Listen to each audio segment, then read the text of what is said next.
হরে কৃষ্ণ কৃষ্ণ কৃষ্ণ হরে হরে, হরে রাম রাম রাম হরে হরে। আমি পড়েছি ভগবদ গীতা যথাযথ অষ্টাদশ অধ্যায় মুখ্য যোগ শ্লোক নম্বর 54। ব্রহ্মভূতায়ম প্রসন্নাত্মায়ম ন সুচিতয়ম নয় কাঙ্ক্ষী কাঙ্ক্ষী সময় সমস্যয় ভূতেষু ভগবত দিনাম লভতে পরাম।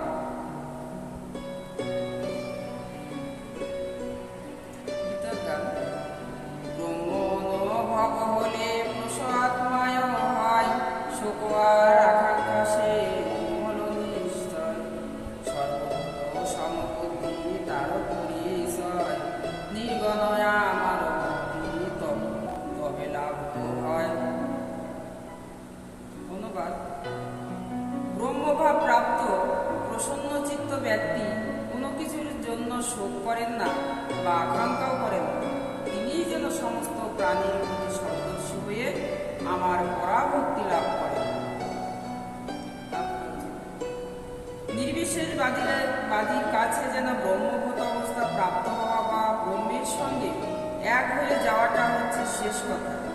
কিন্তু সবিশেষবাদী সব শুদ্ধ ভক্তদের শুদ্ধ ভক্তিতে যুক্ত হওয়ার জন্য আরও যেন অগ্রসর হতে হয়। এর অর্থ হচ্ছে যে শুদ্ধ ভক্তি যোগে যিনি ভগবানের সেবায় যুক্ত তিনি যেন ইতিমধ্যেই মুক্ত হয়ে ব্রহ্মের সঙ্গে একাত্মবোধ হয়ে যেন ব্রহ্মভূতি স্তর প্রতিষ্ঠিত হয়েছে। ব্রহ্মের সঙ্গে একাত্মবোধ না হলে তার সেবা করা যায় না। ব্রহ্ম অনুভূতিতে সেবা এবং সেবকের জন্য বা মধ্যে কোনো ভেদ নেই। তবু যেন উচ্চতর চেতনার পরিপ্রেক্ষিতে তাদের মধ্যে ভেদ রয়েছে। জড় জীবনের ধারণা নিয়ে কেউ যখন ইন্দ্রিয় তৃপ্তির জন্য কর্ম করেন তাতে যেন দুর্ভোগী থাকে, কিন্তু চিৎ জগতে যখন কেউ শুদ্ধ ভক্তি সহকারে ভগবানের সেবা করেন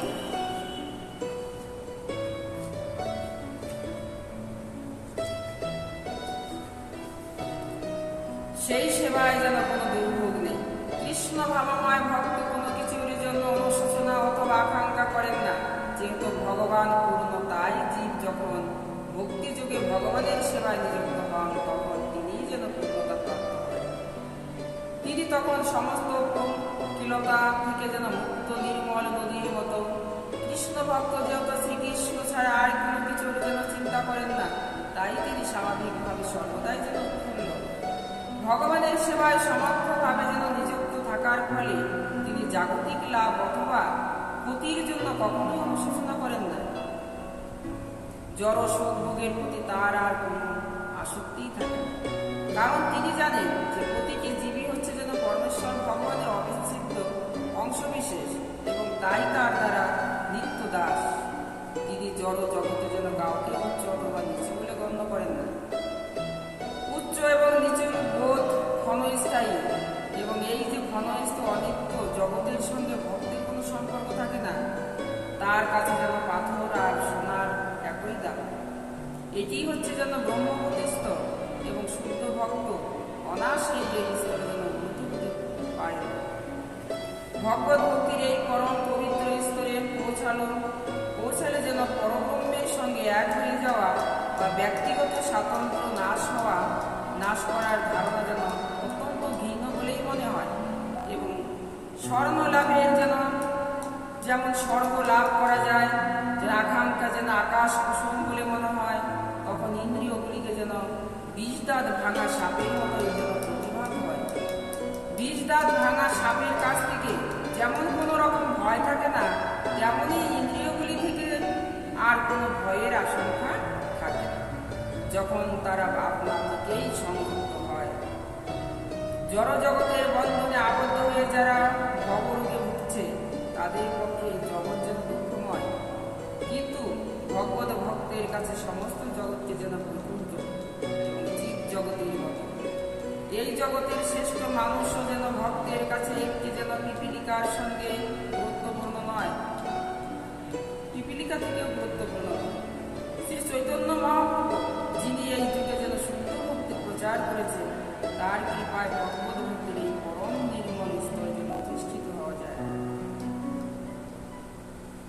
শ্লোক নাম্বার 55। ভক্তায় সাম অভিজানাতিয়া যাবানানি চ অস্মি তদন্তায় তত মাময় তত্ত্বত জ্ঞাতা বিশ্বতেয়মং তদন্ত অন্তরম। গীতার গান। নির্গুণ ভক্তিতে জানে আমার স্বরূপ বিশেষ নির্বিশেষ তত্ত্ব, সে যে কেন সেই তত্ত্ব জ্ঞান লাভে প্রবেশে আমি ব্রহ্ম পরমাত্মা ভগবান জাতি। অনুবাদ। ভক্তির দ্বারা কেবল যেন সর্বত আমি যে রকমই হই সেই রূপে আমাকে যেন কেউ তথ্যত জানতে পারে। এই প্রকার ভক্তির দ্বারা আমাকে যেন তথ্যত জেনে তারপরে তিনি যেন আমার ধামে প্রবেশ করতে পারেন। তাৎপর্য। অভক্তরা পরম পুরুষোত্তম ভগবান শ্রীকৃষ্ণকে কখনোই জানতে পারেন না। মনোধর্ম প্রসূত জল্পনা কল্পনার দ্বারাও তাকে যেন জানতে পারা যায় না।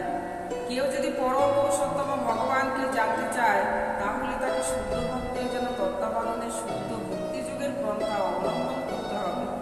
তা না হলে পরম পুরুষোত্তম ভগবান সম্বন্ধীয় তত্ত্ব জ্ঞান তার কাছ থেকে সর্বদাই যেন আচ্ছাদিত থেকে যাবে। ভগবদ্গীতায় তাই আগেই বলা হয়েছে যেন না হন প্রকাশ্য সর্বস্ব, তিনি যেন সকলের কাছে প্রকাশিত হন না।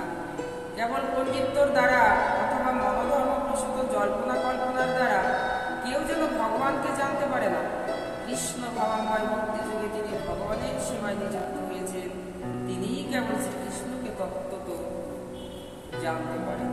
এই জ্ঞান লাভে বিশ্ববিদ্যালয়ে ডিগ্রি কোনো সাহায্য করতে পারে না। কৃষ্ণ তত্ত্বের বিজ্ঞান সম্বন্ধে যিনি পূর্ণরূপে অবগত হয়েছেন তিনি শ্রীকৃষ্ণের আলয় চিন্ময় ভগবত ধামে প্রবেশ করবার যোগ্য হন। ব্রহ্মগত অবস্থা প্রাপ্ত হওয়ার অর্থ যেন স্বাতন্ত্র্যহীন হওয়া নয়। সেই স্তরে ভগবত সেবা রয়েছে এবং সেখানে ভক্তিযুক্ত ভগবত সেবা রয়েছে, সেখানে অবশ্যই ভগবান ও ভক্ত ভক্তিযুগের পন্থা রয়েছে। এই প্রকার জ্ঞানের কখনো বিনাশ হয় না, এমনকি মুক্তির পরেও বিনাশ হয় না। মুক্তির অর্থ হচ্ছে জড়জগতের বন্ধন থেকে মুক্তি। চিন্ময় জীবনেও সেই একই যেন স্বাতন্ত্র্য বজায় থাকে, একই ব্যক্তিত্ব বজায় থাকে। তবে সেই স্বতন্ত্র সেই ব্যক্তিত্ব হচ্ছে যেন শুদ্ধ কৃষ্ণ ভাবাময়। এখানে যেন বিশুদ্ধে আমাতেই প্রবেশ করেন।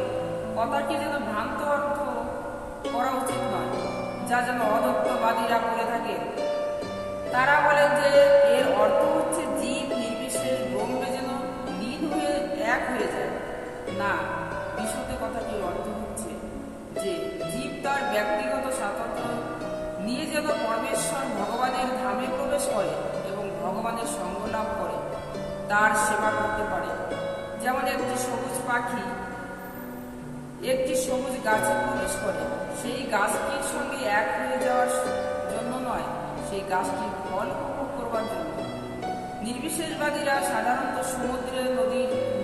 সমুদ্রে যেমন নদীর মিশে যাওয়ার দৃষ্টান্ত দিয়ে থাকে, সেটি যেন নির্বিশেষবাদীদের আনন্দের উৎস হতে পারে। কিন্তু সবিশেষবাদীরা যেন সমুদ্রস্থিত জলচর প্রাণীর মতো যেন তাদের স্বাতন্ত্র্য বজায় রাখে। সমুদ্রের গভীরে গেলে দেখা যায় সেখানে কত অসংখ্য প্রাণী রয়েছে। কেবল সমুদ্রের উপর দিকে দেখে যেন সমুদ্র সম্বন্ধে জানা যায় না। সমুদ্রের গভীরে যে সমস্ত প্রাণী রয়েছে তাদের সম্বন্ধে পূর্ণ জ্ঞান লাভ করতে হবে। শুদ্ধ ভগবত সেবার প্রভাবে ভক্ত তত্ত্বগতভাবে ভগবানের অপ্রকৃত গুণ এবং ঐশ্বর্য সম্বন্ধে অবগত হতে পারে।